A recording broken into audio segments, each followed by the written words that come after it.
Voilà, on démarre avec le rapport sur la bioéthique. Le rapport de synthèse des États généraux de la bioéthique sera remis aujourd'hui. Il vous sera remis en tant que président de l'Office parlementaire d'évaluation des choix scientifiques et technologiques. 9 thèmes étaient au menu de ces États généraux. Le débat autour de la PMA pour toutes a-t-il été phagocyté par les autres sujets ou pas ? Oui, naturellement, c'est un sujet qui mobilise complètement l'attention. Les pour et les contre se sont largement exprimés. Nous aurons le rapport du professeur Delfraissy dans quelques minutes, à 9 heures. Et manifestement, c'est un sujet qui émerge parmi plus que les autres. Mais les autres sont pourtant passionnants. Je pense en particulier aux neurosciences, sur le terrain sur lequel l'Office parlementaire a envie d'approfondir le sujet.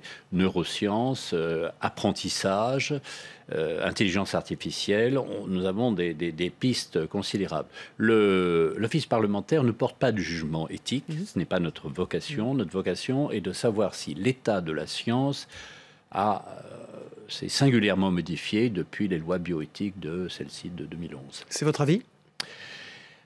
Alors, c'est un sujet sur lequel travaille un sénateur et un député, M. Eliaou pour l'Assemblée nationale et Mme Delmont-Koropoulis pour le Sénat. Ils rendront leur rapport un petit peu plus tard. Manifestement, sur ces deux sujets, GPA, PMA d'un côté et fin de vie de l'autre, nous n'avons pas identifié d'évolution spectaculaire sur le plan scientifique. En revanche, sur le plan comportemental, sociétal, il y a certainement des attitudes nouvelles. En revanche, par ailleurs, ils ont travaillé sur les neurosciences, et là, je crois qu'il y a des choses importantes. Sur ce sujet de cette question de la PMA pour toutes, quelle est votre position, vous ? Alors, moi, j'ai une position personnelle d'homme politique, mais le président de l'Office parlementaire est là pour faire travailler ses collègues sur les choix scientifiques. Moi, je considère que la ligne, quand elle est connue, des générations, c'est plus satisfaisant pour tout le monde. Et ce qui m'inquiète, c'est la rupture de cette continuité. Je suis assez conservateur, donc j'ai des positions conservatrices. On voit que c'est un sujet qui divise encore. Est-ce que, selon vous, Emmanuel Macron doit le mettre sur la table maintenant ? Est-ce qu'il n'y a pas un risque de fracturer la société ? Je vous dis, franchement, c'est un travail parlementaire. J'ai beaucoup de respect pour le président Macron, mais enfin, la France ne se résume pas à la volonté présidentielle. Nous avons des députés et des sénateurs qui ont des convictions. Il y aura une majorité qui se dégagera, et ce sont aux parlementaires de prendre position, chacun avec leurs convictions de fond. Il existe un autre sujet sensible, c'est celui au sujet de la fin de la vie. Êtes-vous favorable à une révision de la loi Lorenzi ? Non. À titre personnel, alors je ne réponds pas du tout comme président de l'Office parlementaire, même si sur la fin de vie, nous n'avons pas décelé d'évolution scientifique qui permettent de dire il faut tout préserver ou il faut tout achever. On est sûr. La science pourrait, pensent certains, dire il n'y a plus d'espoir. Ou pourrait dire il y a un espoir. En réalité, nous ne le savons pas. Donc, le serment d'Hippocrate me convient parfaitement. La SNCF, Oriane Mancini. Oui, la SNCF, puisque le vote solennel de la réforme sur la réforme ferroviaire aura lieu cet après-midi au Sénat. Là, c'est plus facile comme sujet, reconnaissons-le. Ça crée des conflits aussi, vous me direz. Oui. Est-ce que le gouvernement a réussi à faire la bonne réforme, selon vous ? En tous les cas, c'est un début. Le statut de société est un statut extrêmement important parce qu'il oblige l'entreprise à prendre ses responsabilités et à considérer que les décisions qu'elle prend ou les décisions qui lui seraient imposées de l'extérieur ont un coût et que ce coût doit être équilibré. C'est le début du commencement de la sagesse. D'une certaine manière, c'est votre camp, la droite sénatoriale, qui a permis le passage de cette réforme. La droite sénatoriale était en gros favorable à la réforme, et le rapporteur Gérard Cornu, qui est un homme qui s'est passionné pour le sujet, a modifié un peu le texte et notamment donné des apaisements, je crois, aux salariés sur la continuité du statut. Moi, c'est une affaire que je connais. J'ai changé le statut de France Télécom et de la Poste. Aujourd'hui, la majorité des personnels de la Poste sont de droit privé. Et ils ne sont pas malheureux pour autant. Et naturellement, France Télécom, tout le monde a oublié que c'était une direction générale des télécommunications. C'est aujourd'hui une société de droit privé avec des personnels de droit privé. C'est donc possible en France. On l'a déjà fait 2 fois pour la Poste, pour les télécoms. On le fera pour les chemins de fer. Est-ce qu'après les apports du Sénat, vous diriez aujourd'hui que les syndicats doivent arrêter la grève ? Les syndicats, ils sont majeurs et vaccinés, ils sont responsables devant leurs salariés. Mais manifestement, cette grève n'a pas entraîné ni dans l'opinion, ni à la SNCF, le refus, enfin la mobilisation que les syndicats les plus durs attendaient. Donc pour vous, il n'y a plus de raison de la continuer ? Ils ont toujours un intérêt à défendre leurs droits, mais c'est pas l'outil, enfin l'arme n'a pas fonctionné. Autre réforme, et non des moindres, la réforme des retraites qui va arriver bientôt. Est-ce que la convergence des luttes et la mobilisation, qui n'a pas eu lieu, vous le disiez, sur la réforme de la SNCF, peut avoir lieu sur cette réforme des retraites ? Je crois que l'opinion française sait que, heureusement, nous vivons plus vieux, que nous sommes retraités plus longtemps. Et si l'on veut maintenir le pouvoir d'achat des retraites, il faut travailler juste un peu plus. Tous les autres pays européens l'ont fait. Nicolas Sarkozy l'avait commencé. Il faut le continuer. Autre conflit chez Air France, où le PDG a démissionné après l'échec du référendum, Oriane Mancini. Oui, une direction intérimaire est en place et on apprend que le groupe Accor convoite les 14% de parts que détient État dans la compagnie. Est-ce que l'État doit sortir du capital d'Air France ? En tous les cas, est-ce que je vais garder mes actions d'Accor ? C'est l'autre aspect des choses. Parce que gérer Air France, c'est pas une aventure facile. Et si l'État veut vendre ses parts, je comprends très bien.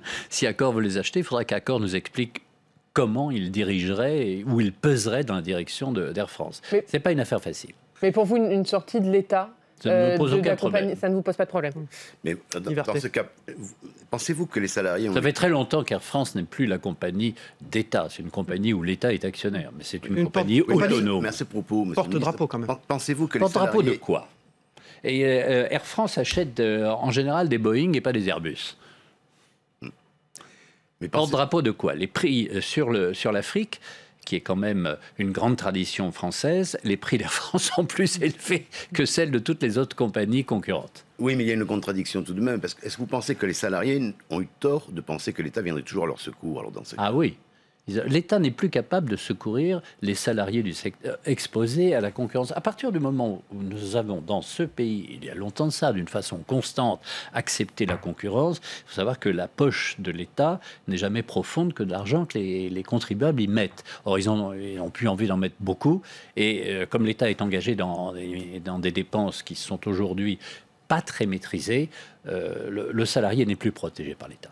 Est-ce que vous diriez que les salariés et les pilotes ont coulé Air France, ou en tout cas l'ont considérablement affaibli ? Non, moi je considère qu'une entreprise est sous la responsabilité de ses dirigeants. Et si les dirigeants n'obtiennent pas de succès, bon, certes, on peut le comprendre, il y a des excuses, mais c'est la responsabilité du dirigeant.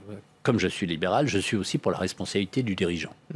Oriane Mancini. Sur les aides sociales, autre sujet, on a entendu ces derniers jours une certaine cacophonie au gouvernement sur cette question. Est-ce que vous pensez qu'il y a trop d'aides sociales en France ? En tous les cas, ce que j'observe, c'est que beaucoup d'employeurs aujourd'hui nous disent, et dans le secteur du bâtiment, de l'hôtellerie ou de la restauration, qui sont des secteurs qui embauchent, ont du mal à embaucher. Et ce qu'ils nous disent, je parle des employeurs, le témoignage des employeurs, c'est-à-dire, regardez, les gens, avant de sortir de chez eux, il faut être certain que le travail rapporte plus que l'assistance. Alors, malheureusement, je crois que dans certains cas, elles ont raison. Donc, peigner et repeigner les aides sociales est un devoir permanent. C'est pas aujourd'hui particulièrement, c'est un devoir permanent parce que, vous savez, chacun d'entre nous, on s'habitue très vite au confort d'un soutien. On va parler des municipales et des Républicains. Christophe Castaner, délégué général de La République En Marche, a déclaré hier sur notre antenne que son parti pourrait soutenir des candidats des Républicains aux municipales. LR, en revanche, par la voix de ses porte-parole, a répondu que la réciproque n'était pas vraie. Est-ce que c'est une erreur politique de refuser cette main tendue ? Moi, je ne suis pas du tout la ligne que Laurent Wauquiez a choisie. Laurent Wauquiez est un homme intelligent, cultivé, et je trouve étonnant qu'il choisisse d'être une sorte de monsieur non dans un pays qui bouge et où les lignes sont quand même beaucoup plus ouvertes et plus floues qu'elles ne l'étaient. Et je pense que Laurent ne sera pas suivi localement. Dans les grandes villes que je connais, il y a des sympathies qui font que des situations locales seront réglées localement. Donc c'est-à-dire qu'il y aura des alliances LR, LREM sans l'aval de Laurent Wauquiez, c'est ça ? Je pense que les élections seront très décentralisées, si vous me permettez cette formule. Mais est-ce que quand Laurent Wauquiez dit « je ne m'occuperai pas finalement de la composition des listes », c'est pas une manière un peu hypocrite de sa part de cautionner ces alliances ? Ça, c'est son problème, vous l'interrogerez. Je ne pense pas qu'il soit hypocrite, je pense qu'il a choisi une attitude d'opposant absolu. Une stratégie, vous alliez dire. Oui, mais je suis revenu en arrière. Ouais. Vous l'avez pensé fortement. Je l'ai pensé. Il a choisi une attitude d'opposant systématique pour dire « je suis le premier opposant ». En fait, on ne demande pas, l'opinion d'aujourd'hui ne cherche pas à savoir qui est le meilleur opposant, c'est manifestement ou Mélenchon ou Madame Le Pen. À la droite, moi je suis un homme de droite, nous sommes en général plutôt responsables, on nous le reproche. Et donc on essaye de réfléchir et de faire avec. Il se trouve que la France est en train de bouger. Moi je ne soutiens pas a priori le président Macron, mais je ne me lève pas tous les matins en me disant comment enquiquiner la République en marche. Vous faites un constat très sévère. Vous constatez publiquement que la stratégie de Laurent Wauquiez a totalement échoué.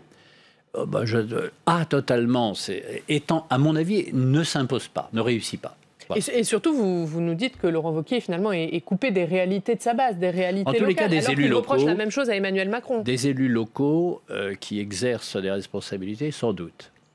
Cela dit, notons que La République En Marche, pour l'instant, ne s'est pas imposée localement. Il y a eu des succès aux législatives qui sont spectaculaires, avec des députés qui sont assez largement hors sol. Plein de bonne volonté, mais hors sol. On verra bien s'ils atterrissent.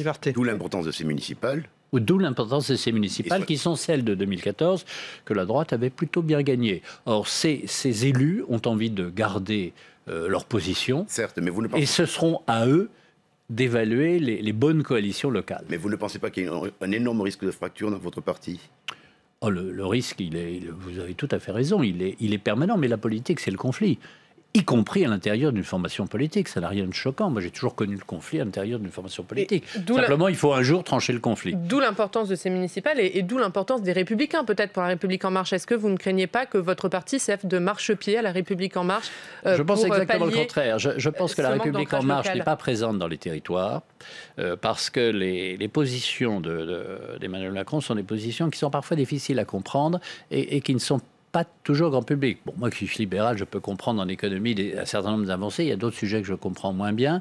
Et manifestement, il faut quand même se souvenir qu'il a été largement élu par des gens qui voulaient des choses complètement différentes. Donc ça se retrace dans le fait que La République En Marche a du mal à s'enraciner parce qu'entre la gauche et la droite, il y a quand même des différences. Or, ce parti revendique de sublimer ses oppositions, il n'y parvient pas. Yvarté. Oui, venons-en à l'Union européenne. Le bon temps pour les clandestins est fini. Préparez-vous à faire les valises. Cette phrase est de Matteo Salvini, le leader de la Ligue. Est-ce que vous pourriez reprendre cette phrase à votre compte ? Non. C'est pas la tonalité d'un homme de gouvernement. C'est le choix des Italiens, mais c'est pas la tonalité d'un homme de gouvernement. On ne peut pas dire cela et on ne peut pas imaginer des convois, des cargos, des exodus par milliers. C'est simplement impensable. Oriane Mancini. On le voit que sur ce dossier des migrants, le nouveau gouvernement italien va mettre la pression sur l'Europe. Est-ce que, selon vous, l'Union européenne sera en mesure de s'engager vers une politique migratoire commune ? Non, parce que vous avez deux différences qui sont quand même très importantes. Vous avez l'Europe du Nord n'est pas l'Europe du Sud. Et l'attitude vis-à-vis les problèmes démographiques ne sont pas les mêmes non plus dans les pays européens. Donc je pense qu'on aura du mal. Secrétaire général de l'Élysée, Alexis Kohler est visé par une plainte de l'association Anticorps pour prise illégale d'intérêt et trafic d'influence. Cette association dénonce des liens familiaux entre Alexis Kohler et l'armateur MSC. Qu'en pensez-vous, vous, Gérard Longuet, de cette affaire ? Je pense que c'est à la justice de faire ce type de démarche. Il y a des procédures qui sont très lourdes. Il s'agit des liens privés-publics, de cette déontologie. On a tous des parents. Moi, j'ai un beau-frère qui est un grand chef d'entreprise. Sauf qu'il n'est plus mon beau-frère. Enfin, même que moi, c'était mon beau-frère. Nous n'étions pas forcément d'accord. Lui ne votait pas comme moi. Et moi, je n'achetais pas forcément les actions de son groupe. On peut avoir de la famille sans avoir une complicité de tous les instants. Juste un petit mot. Vous étiez ministre de la Défense. Est-ce que vous avez eu à gérer ou à connaître les mêmes problèmes que connaît la DGSE aujourd'hui? Oui. Je rappelle, 2 agents soupçonnés d'intelligence avec l'étranger. C'est un sujet permanent dans un système de défense et dans un système de renseignement. C'est de surveiller chacun, puisque le jeu consiste à vouloir retourner les agents de l'autre. Il faut penser que l'autre cherche à retourner nos propres agents. Vous avez connu ces affaires? Pas avec ce pays.